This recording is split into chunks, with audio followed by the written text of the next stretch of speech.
Nous recevons donc ce soir Holly Seas, pardonnez-moi, pour son tout nouvel album Rather Than Talking. Nous l'avons connue comédienne sous le nom de Cécile Cassel et après un premier album disque d'or, on se dit qu'on l'aime décidément beaucoup comme auteure, compositrice et comme interprète, David. Oui, et son album, elle l'aime beaucoup aussi, Cécile Cassel, Holly Seas, parce que j'ai lu quelque part que c'était l'album de ses rêves. C'est comme ça qu'elle le voulait, qu'il la représente totalement, etc. Pourquoi c'est celui-là ? Ce sera peut-être ceux d'après. En tout cas, il correspond à l'envie profonde que j'avais l'envie profonde que j'avais à ce moment-là. Et quand je dis album de mes rêves, c'est que quand on fait un premier album, le rêve, c'est d'aller au bout de cet album, c'est de réussir. Le jour où j'ai eu le CD pour la première fois dans mes mains, j'ai dit, OK, ça, c'est fait. Et celui-ci, c'était plus réfléchi, plus conscient. Dans le moindre détail, c'était celui dont je rêvais.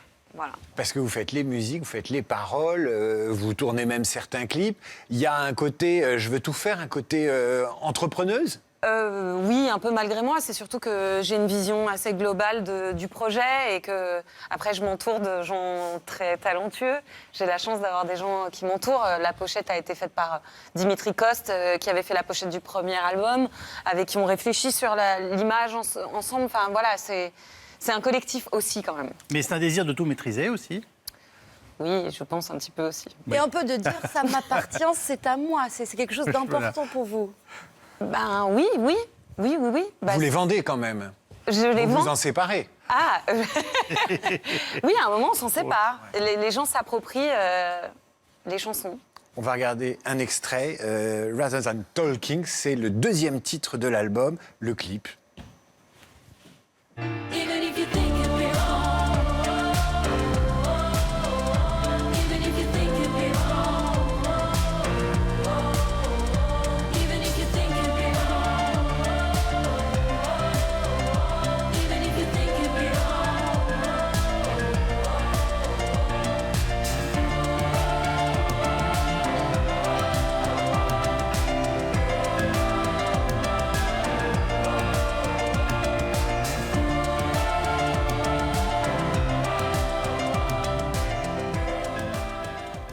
Alors, il y a beaucoup de danse, ça c'est le tube, on parlera de la danse tout à l'heure, mais le clip donne un peu la tonalité de l'album et notamment de ce que vous avez voulu y mettre, des femmes dans un atelier qui se révoltent, elles sont en bleu de travail, contre le contremaître. Là, il y a déjà, le ton est donné. Oui, ça parle de femmes qui sont privées de leur liberté. Alors, liberté de mouvement, liberté de réflexion, liberté d'aimer. L'attirance ou l'ambiguïté entre deux d'entre elles va créer le début d'une révolte à travers le corps, en fait.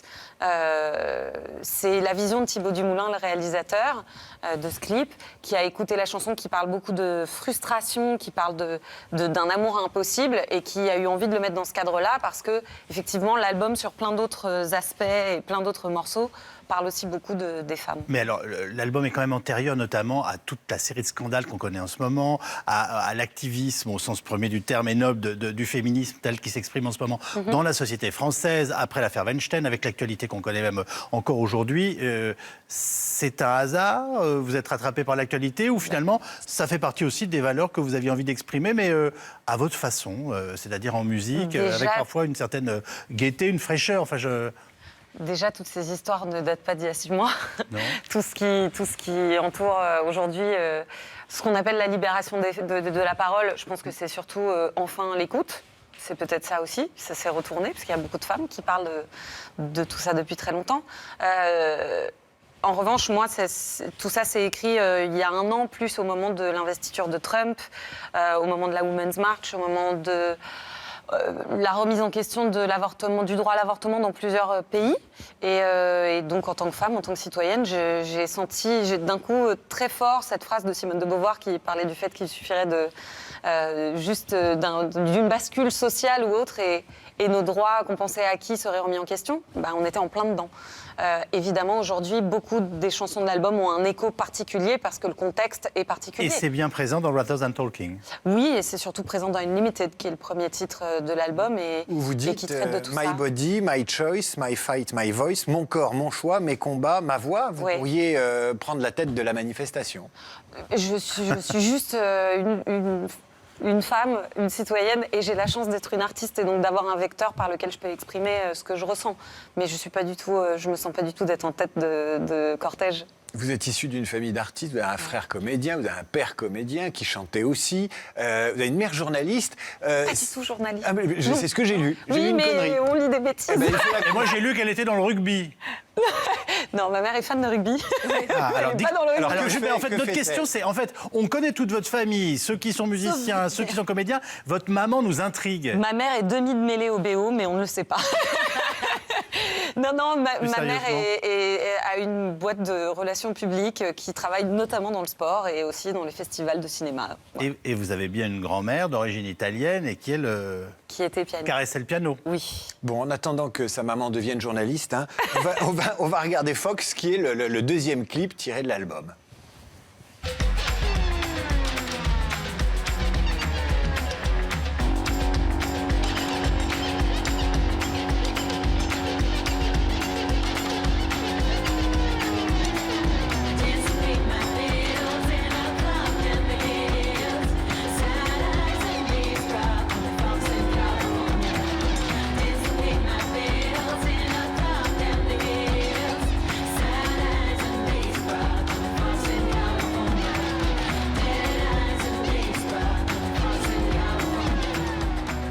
Alors, quelque chose qu'on retrouve dans tous vos clips, c'est la danse, quelque chose de très travaillé, très étudié. On l'a vu dans le clip, dans l'atelier, on le voit là aussi. Alors, vous composez, vous dansez, vous faites des chorés, vous interprétez. Ça, c'est l'école américaine, c'est c'est cette influence-là? Oui, c'est l'influence des comédies musicales, en tout cas, j'ai grandi vraiment avec ça. En revanche, j'ai l'impression qu'aujourd'hui, les artistes sont de plus en plus complets. On le voit, les barrières entre le cinéma et la musique se sont beaucoup retrouvées. On voit Biolay dans beaucoup de films, on voit même Nekfeu aller faire du cinéma et inversement. Donc, La danse, c'est rare quand même. Benjamin Biolay, j'ai jamais vu danser, je suis pas sûre que... eh bien, il faudrait lui demander. Peut-être c'est un très bon danseur. Non, moi, c'est vraiment ma passion première et que l'expression par le corps était indissociable de la musique pour moi. Ouais. L'autre expression, c'est l'anglais.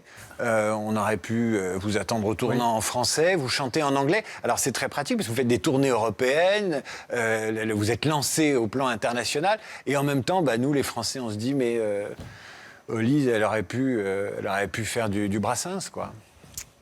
Je sais C'est une pas provocation. Si j'en aurais été capable. C'est vrai que de temps en temps, je suis un peu frustrée de ne pas être entendue, entre guillemets, qu'on ne comprenne pas obligatoirement ce que je dis. Et je m'en suis surtout rendu compte quand on est parti en Angleterre et que je voyais les réactions des gens dans la salle qui étaient très différentes et très vivantes. J'ai jamais vraiment fermé la porte aux Français. Peut-être que ça viendra un jour, mais pour l'instant, j'avais vraiment besoin de m'exprimer dans cette langue-là parce que c'était un filtre pudique pour m'exprimer de manière plus sincère, je crois.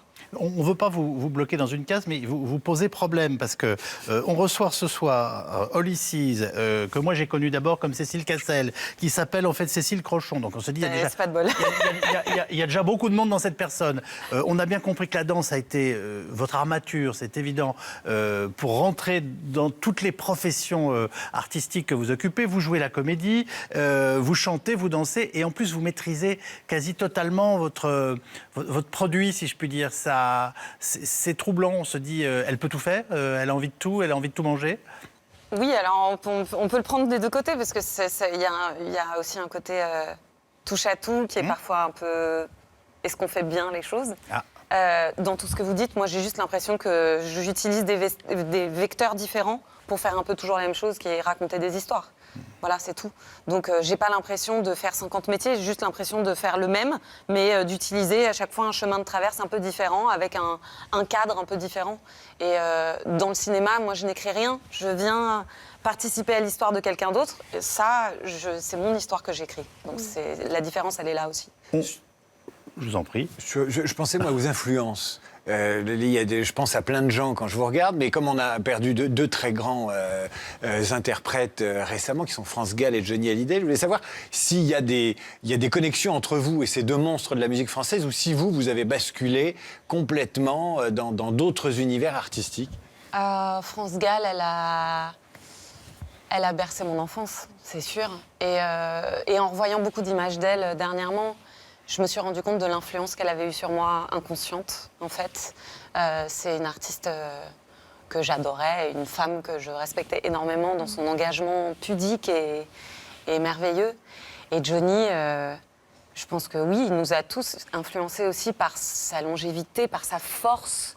Même diminuer et remonter sur scène et d'un coup c'était un lion. Quand vous faites une première partie d'Indochine au Stade de France et que vous avez 30 000 ou 40 000 personnes devant vous et que vous n'avez pas peur, moi j'ai regardé sur internet cet après-midi, je me suis dit mais il faut les tenir quand même, faire la première partie d'Indochine. Vous vous dites moi j'ai envie de stade, je veux des stades. Oh, pas du tout. Non.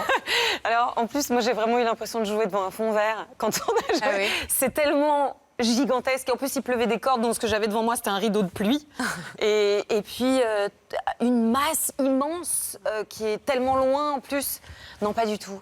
Pas du tout. Ça me fait pas rêver, les stades. On a un dernier extrait ? Oui, j'en ai un, mais alors c'est un extrait, je vous dis pas qui c'est, et vous me direz si elle vous a influencé ou pas.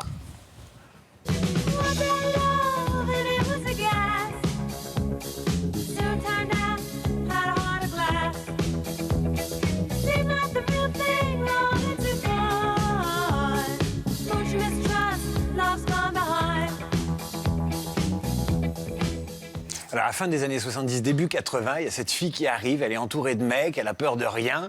Et en regardant vos clips, votre façon de bouger, j'ai repensé à Blondie. Ce côté années 80, et pas uniquement dans les apparences, mais aussi dans le son, ça vous... Mais c'est un peu inconscient, en fait. On m'a souvent parlé de Debbie Harry. Je suis ravie. Voilà. Oui, c'est flatteur. C'est plutôt flatteur. Mais c'est pas vraiment une influence que j'ai pu avoir parce que c'était pas vraiment ma génération. Je pense que c'est déjà vraiment dû au niveau capillaire. Oui. Je pense que ça a beaucoup joué. Et oui, dans le son, en fait, il n'y a pas 50 référents de femmes qui ont fait du rock. Et mon premier album était très rock, donc dans cette énergie-là, on retrouvait sûrement un peu de Debbie Harry ou de... Mais je me sentais plus proche de The Kills ou de Gossip, ou même si je vais plus loin, d'Annie Lennox. Et je pense que c'est beaucoup une histoire de style vestimentaire, de tout ça, qui ont ramené beaucoup à Blondie et à Debbie Harry. Et puis Debbie Harry, elle était... ce que j'aime beaucoup dans son parcours, c'est que son succès est arrivé tard.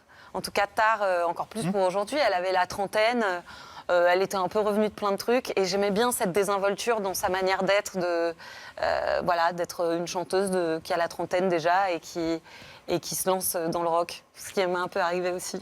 Une dernière question, faites-moi plaisir. Quand toute la famille Cassel se retrouve, qu'est-ce que vous devez avoir comme histoire à vous raconter ? Mais pas plus que chez vous. On a des histoires de famille à se raconter. Ah bah c'est très bien. Moi, ça me suffit comme réponse. Mais vous n'auriez pas envie de tourner avec votre frère ? Ah, mais on adorerait travailler ensemble, mais on n'a pas envie d'écrire de scénario nous-mêmes. Donc, il faudrait que quelqu'un nous propose un projet qui mérite, vraiment, que ça vaille le coup. Il est beau, hein. Que ça vaille le coup, mais bien sûr, moi, j'adore leur travail. À mes frères, j'adorerais travailler avec eux.